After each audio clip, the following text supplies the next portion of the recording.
이런 성가대 찬양을 들을 때는 미스터리한 생각이 참 듭니다. 인원은 불과 얼마 안 되는데 참 비교할 수 없이 귀한 찬양 소리를 들을 때마다 참 은혜가 너무 넘칩니다. 기도도 그렇고 은혜가 너무 넘치고 마음이 너무 흐뭇하니 하나님은 훨씬 더 좋으시겠죠. 대림절 둘째 주일입니다. 여러분들은 어떤 예수님을 기대하시고 어떤 예수님을 품고 이 여정을 하시나요? 오늘 제목은 참 어린 예수를 품다. 여기서 참이라는 말은 참과 거짓의 참, 명사로도 쓸 수 있고, 참은 부사로 정말로 진실로 아주 매우 뜻이 있습니다. 우리가 참된 예수님을 품고 가는 것이 마땅한 것이고 그래야 되고, 그러나 또 한편으로는 인생을 살면서 이 참된 예수가 참 예수가 말 그대로 매우 어리고 연약하고 우리가 거의 소중하게 간직하고 지켜가지 않으면 안 되는 예수이시기 때문에 그렇습니다.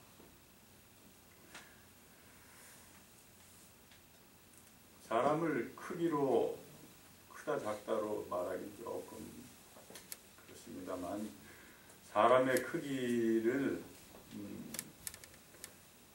인생을 살면서, 물론 인생을 살면서 꾸준히 사람이 환경에 영향을 받고 자기가 수련하는 것에 따라서, 경험하는 것에 따라서 사람이 자꾸 성장을 해가죠. 그래서 커진다고 하죠. 그런데 그 영향 중에서 가장 많이 끼치는 그 시기를 아동 발달 심리에서는 유아기로 봅니다. 프로이드는 이 유아기를 아주 세분해서 구강기, 성기기, 학문기 많이 나누는데요. 어쨌든 이 유아기 때 엄마하고, 물론 아빠도 있고 형제들도 있지만 가장 제1의 보호자가 되는 엄마하고의 대상관계, 즉 엄마하고의 그 양육 환경에 따라서 이 아이의 자기가 자기 자신을 생각하는, 그리고 또 주변을 생각하는 그런 모든 틀거리들이, 생각과 마음이, 그런 틀거리들이 이때 많이 잡힌다고 하는 거죠. 그래서 영향이 꽤 크다고 합니다.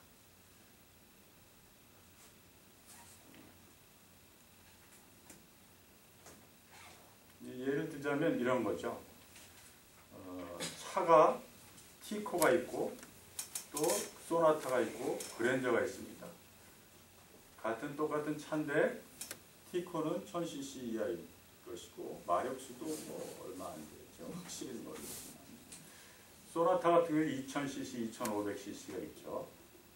그리고 마력수도 훨씬 146마력 이렇게 아마 나올 겁니다. 그랜저 같은 경우는 더하죠. 3000cc도 있고 3500으로 가는 cc급이 있죠. 마력수가 또 더 차이가 나죠.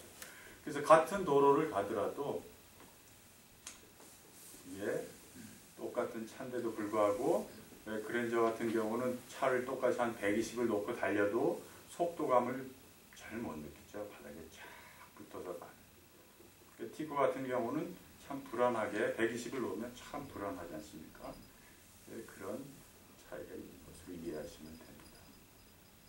근데 이제 사람의 이 사람도 어렸을 때 이 엄마하고의 대상관계 속에서 그 엄마가 예를 들자면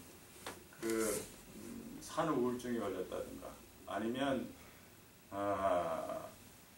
엄마가 무슨 알코올 중독이나 아니면 부부관계에 굉장히 서로가 안 좋다거나 이러면 아이가 칭얼대거나 이런 거에 대해서 잘 반응을 즉각 안 하지 않습니까?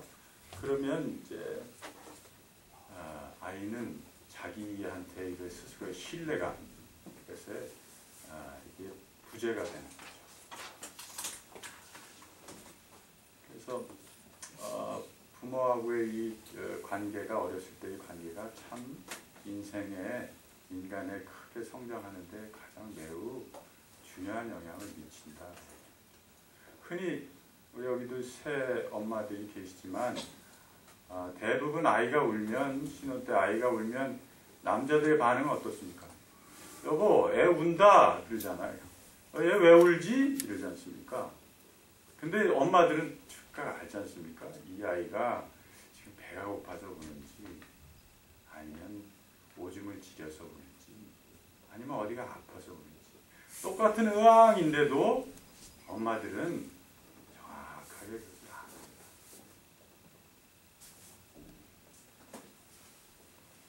이제 이 유아기 때에 이 교육이 이렇게 중요한 것을 알고 요즘 부모들은 신경을 많이 쓰죠.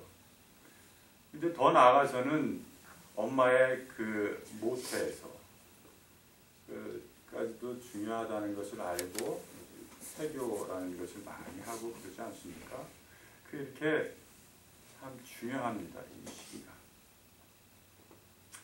근데 이 시기가 중요한 것을 알고 이 시기와 잘 맞아서 그 유아기와 모태기가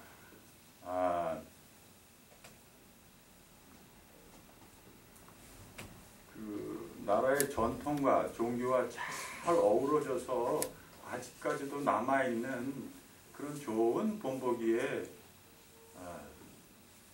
나라가 있습니다. 그 나라가 티벳이라는, 지금은 중국에 강제로 점령이 당해서 독립운동을 하느라고 참 그 정부가 인도 다람살라 쪽으로 망명정부로 와 있는 실정이죠.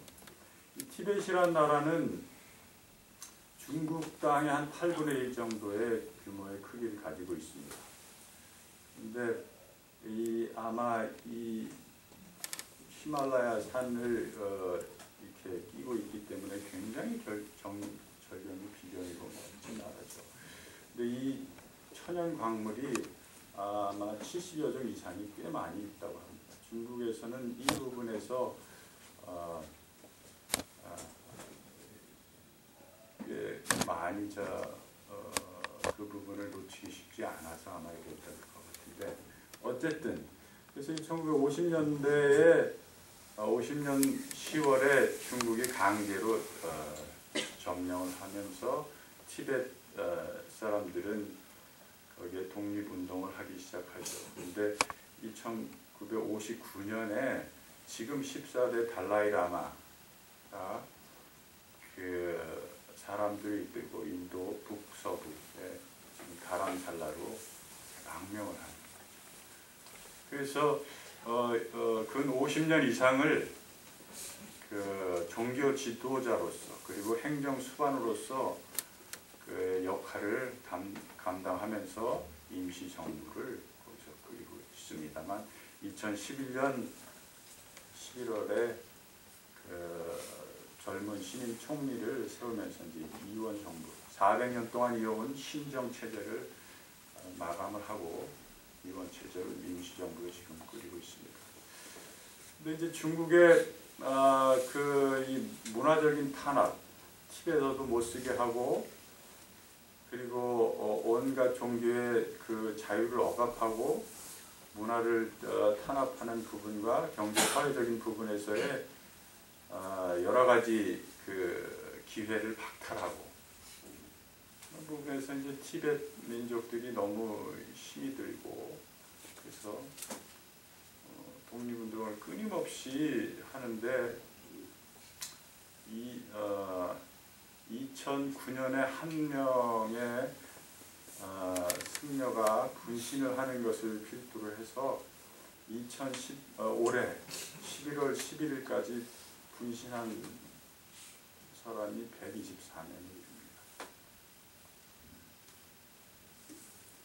이것은 전 세계적으로 독립운동을 하면서 이렇게 자기를 이렇게 분신으로 많은 숫자가 되는 유례가 없는 일인 거죠. 이 상황은 우리가 대일제하에 36년의 일제하에 압제하에 있을 때 우리가 만주에 임시정부를 세우고 독립투사들이 자기를 던진 것과 그때를 생각하시면 아마 이해하기가 쉬우실 것입니다. 말로 이루 형언할 수 없을 정도로 많은 사람이 죽었고 많은 사람이 인권이 유린되고 그런 상태입니다. 근데 이제 이 티벳의 그 124명 중에 승려분들이 한 반을 차지하고 나머지는 승려의 친지, 나이가 적게는 17살짜리서부터 자기 소신 공양을 하는 거죠. 이들은 자신의 그 의사를 세계 만방에 알리기 위해서 이 분신을 선택을 하는데 가장 평화로운 방법으로 비폭력적인 방법으로 선택을 한 것이 이것이라고 그렇기 때문에 이렇게 자기를 불 속에 던지는 것입니다. 이들이 있는 티벳 불교에는 어떤 전통이 있냐 하면 환생제도라는 환생교리가 있습니다. 달라이라는 뜻은 깊은 바다 뜻의 몽골어고 라마라는 것은 티베트어로 지혜라는 뜻입니다.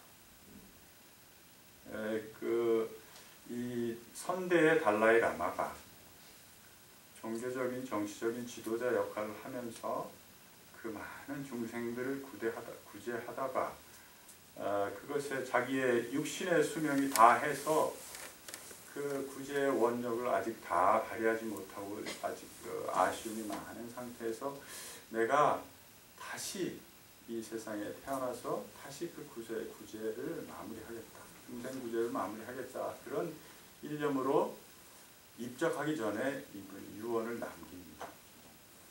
그러면 이제 이분의 그 고승들로 제자들로 몇 분이 위원회가 꾸려져서 이 유언을 푸는 작업을 하게 됩니다. 그래서 이 유언을 푸는 작업을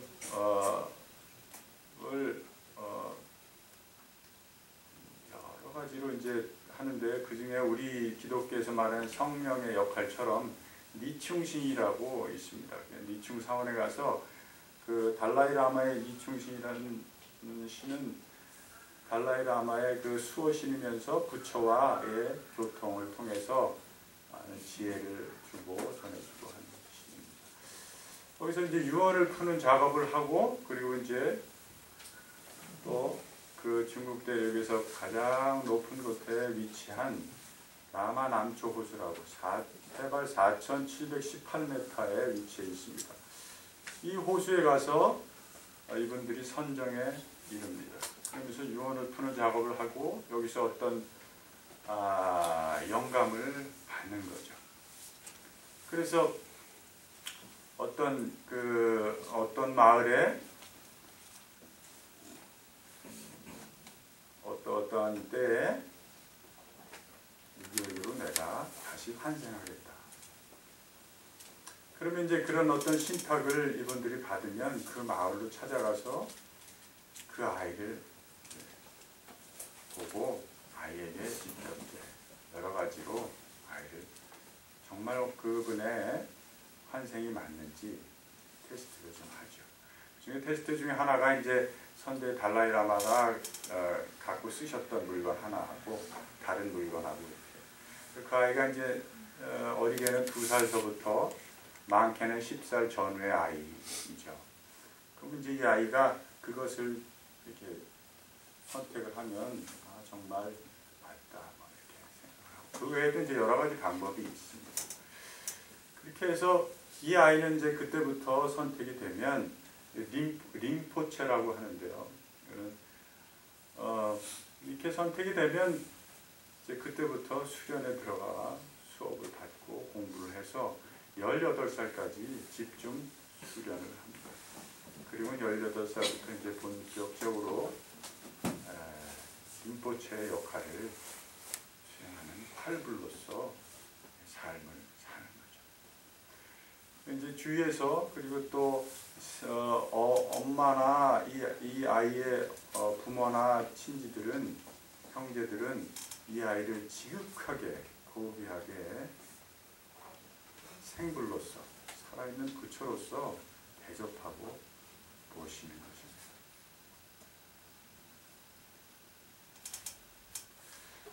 시기가 어려울 때면 이 티벳에 있는 모든 여성분들은, 처녀에서부터 가임기 여성분들은 아마 그런 생각을 품지 않겠습니까?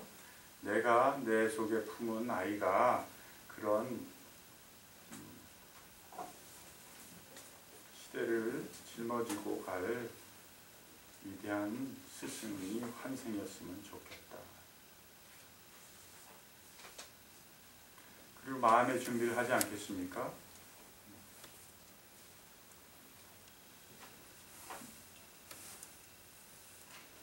저는 이것을 아주 위대한 전통이라고 생각합니다.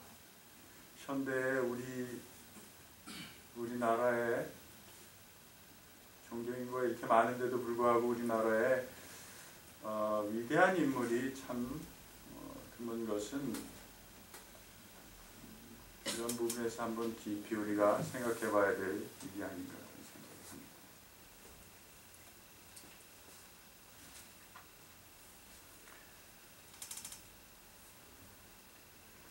이와 마찬가지로 유대 민족도 언제나 메시아를 대망했습니다. 시대가 어려울수록 메시아는 대망되는 것이고 대망해야 되는 것이고, 메시아가 시대를 구원하는 메시아가 와야 되는 것이죠.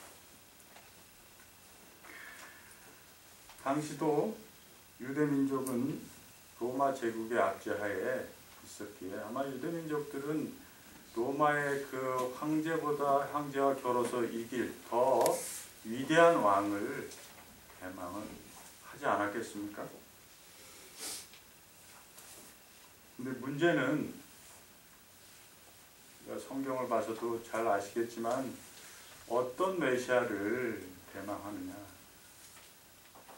어떤 자세로 우리가 어떤 메시아를 대망하느냐의 문제이죠.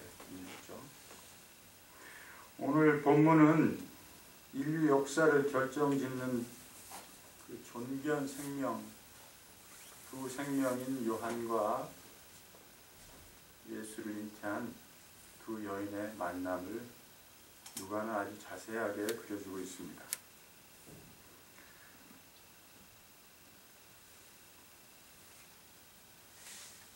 우리 크리스찬들은 본향을 향해서 가는 이 여정에 이 짧으면 짧다고 하는 아주 짧은 그러나 소중하고 고귀하고 아름다운 이 여정에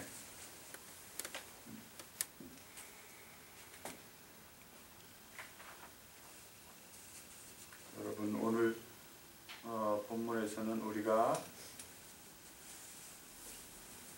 누구이며 그리고 우리가 무엇을 품고 가야 되며 우리가 어떻게 그 순례 여정길을 가야 되는지를 잘 말해주고 있습니다.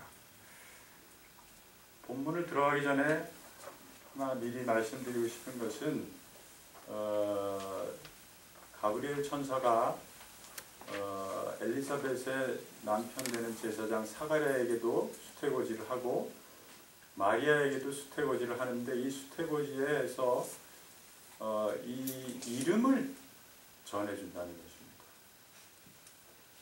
근데 이름이 하나는 요한이라 하라 하고 하나는 예수라 하라 이렇게 전해줍니다. 이때 당시에 요한과 예수는 아주 흔한 이름이었습니다. 이상하지 않습니까? 왜 직접 하나님께서 점지해 주시는데 수태고지를 하면서 멋진 이름, 유니크한, 오직 세상에 단 하나인 그 이름으로 멋지게 정해주지 않으시고 왜 요한과 예수로 정해졌을까요? 요한이라는 의미는 여호와 하나님께서는 자비하시다 이런 뜻입니다. 예수라는 의미도 여러분 잘 아시겠지만 여호수아를 음역한 히브리 말로서 여호와 하나님은 구원이시다 이런 뜻이 있습니다. 우리나라 말에 우리나라 이름에 철수와 영이가 흔하지 않습니까? 근데 그런 흔한 뜻으로 그런 개념은 아닌 것입니다. 우리나라 말보다 이 유대인들의 이름 속에는 그 사람의 지향성과 정체성이 정확하게 담겨 있죠. 물론 우리나라도 그 이름 속엔 부모가 지어준 선조가 지어준 이름 속에는 그런 것이 있습니다만 철수와 영이와 같이 흔하다는 그런 개념에 흔한다는 말씀은 아닙니다. 이 히브리인들은 이 요한과 예수, 그가 갖고 있는 그 이름이 갖고 있는 그 개념이 너무너무 좋기 때문에 그 이름을 많이 사용했기 때문에 그래서 흔하다는 말이지 고귀하고 존귀한 의미가 있기 때문에 그것을 많이 써서 흔하다는 말이지 지천에 깔려 있어서 흔하다는 것이 아닙니다.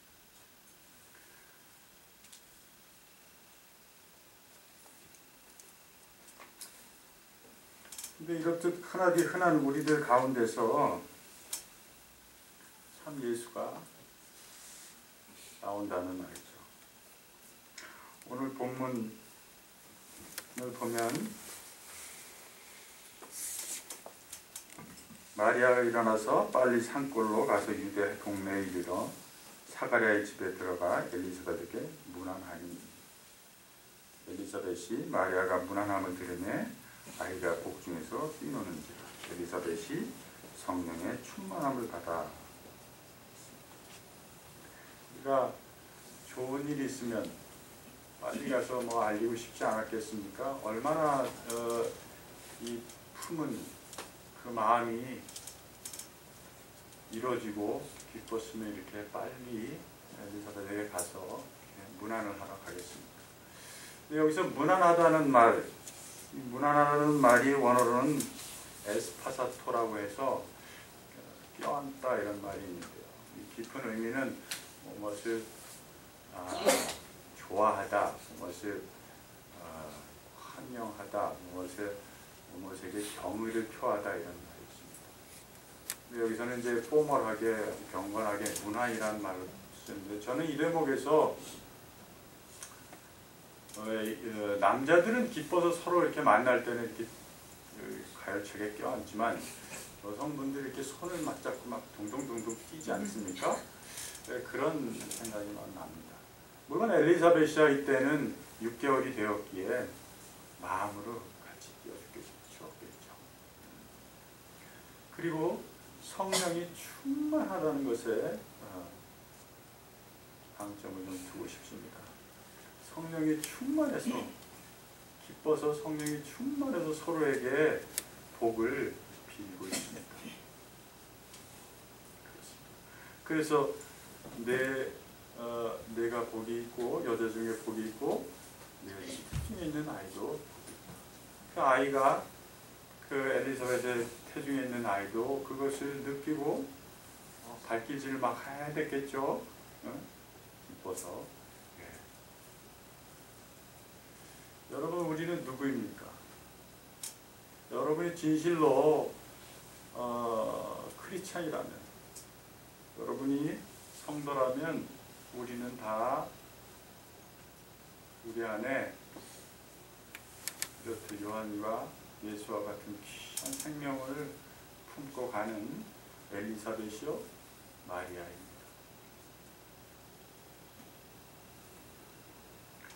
45절에 보면 믿은 여자에게 복이 있도다. 주께서 그에게 하신 말씀이 반드시 이루리라. 믿은 여자, 믿는 여자가 아니고 믿은 여자입니다.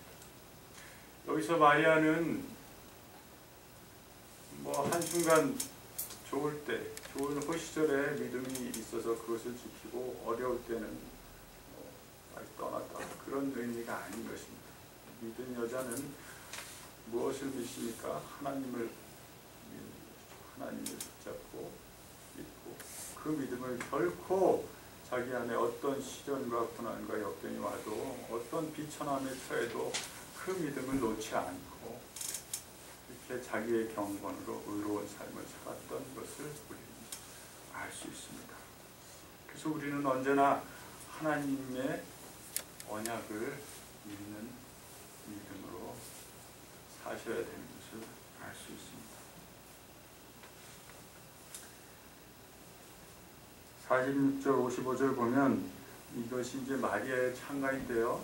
마리아는 우리가 알고 대충 생각하기로는 마리아는 한 20대 전이라고 우리가 인정할 수 있습니다. 근데 이 마리아의 찬가를 보면 마리아가 자신의 기쁨이 충만해서 하나님을 주를 찬양하면서 자기의 인간으로서 하나님 앞에 인간으로서의 비천함과 인간으로서의 실존적인 모습을 고백하면서도 그 후에는 하나님이 어떤 분인가를 정확하게 얘기해주고 있습니다.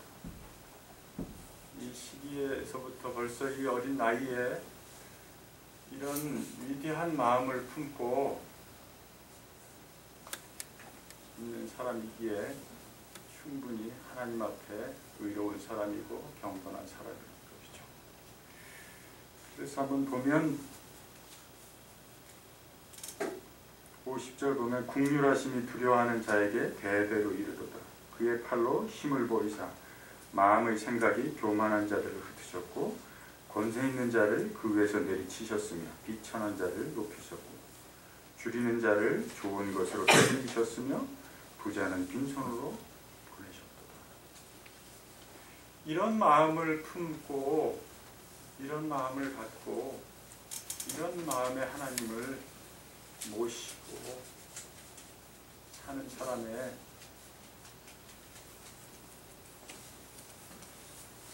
태 속에 어찌 예수가 들어앉지 않겠습니까?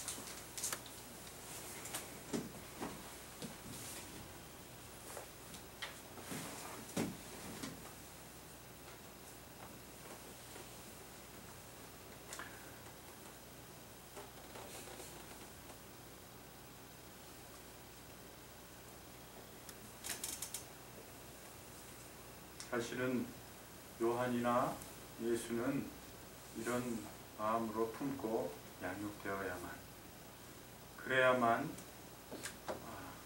고이고이 우리 가슴 속에 자라서 우리에게서 참 예수, 참 그리스도로 거듭나는 것입니다.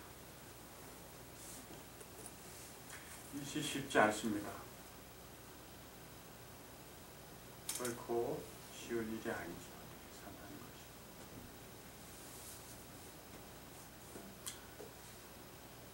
마저리 윌리엄스의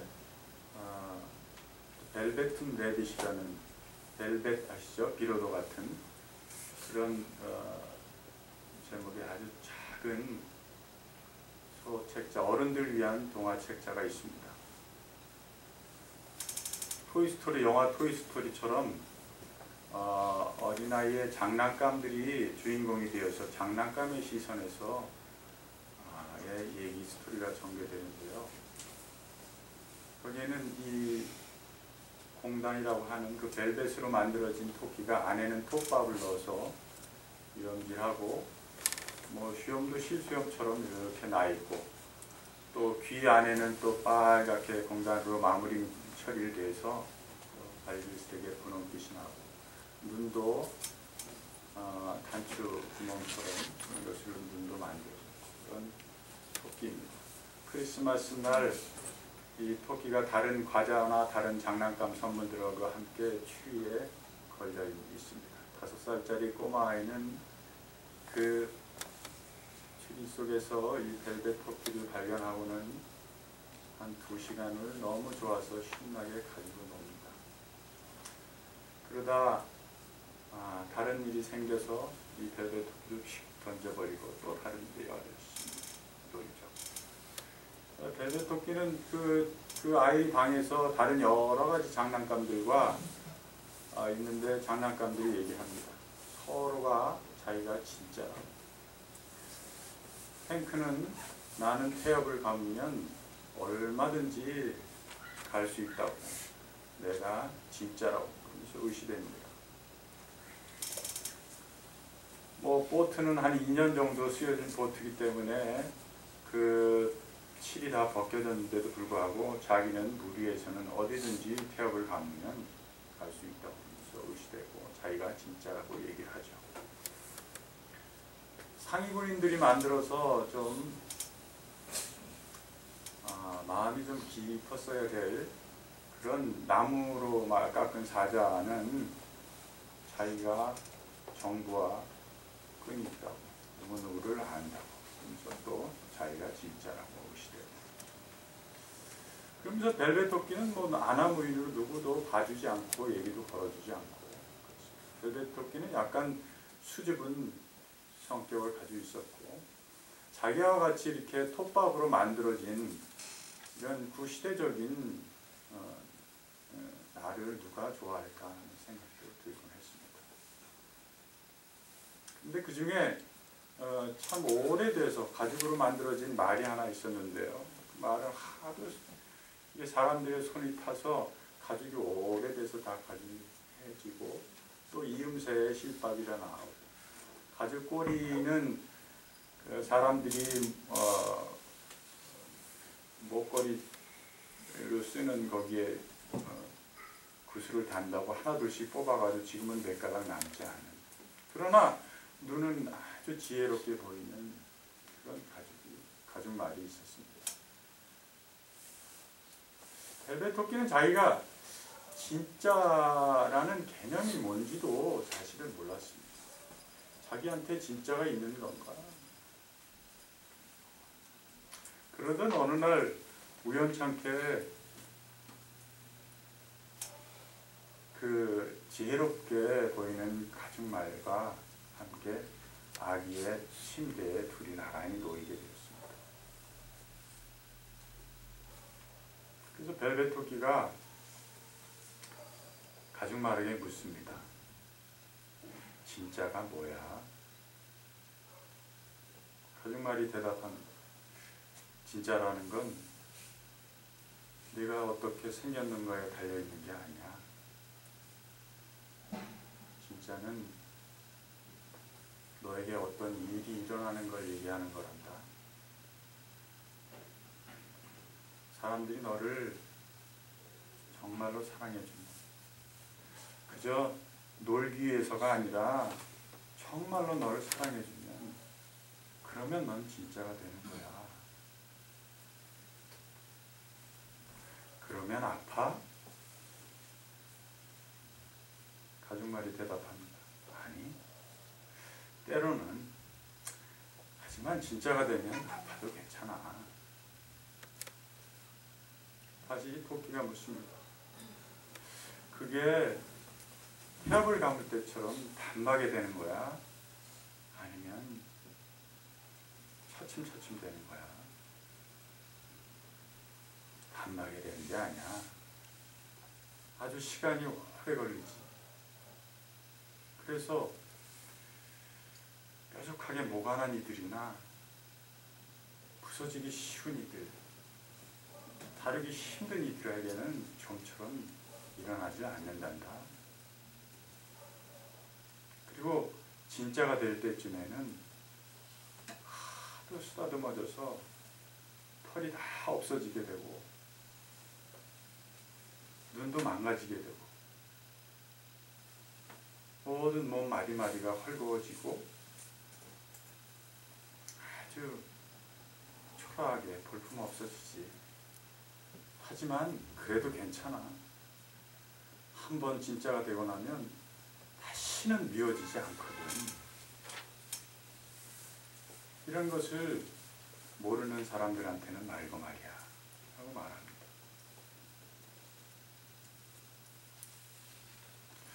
대학교 작은교회 귀한 성도 여러분 안에 진짜가 되어야 할 예수가 있으십니다.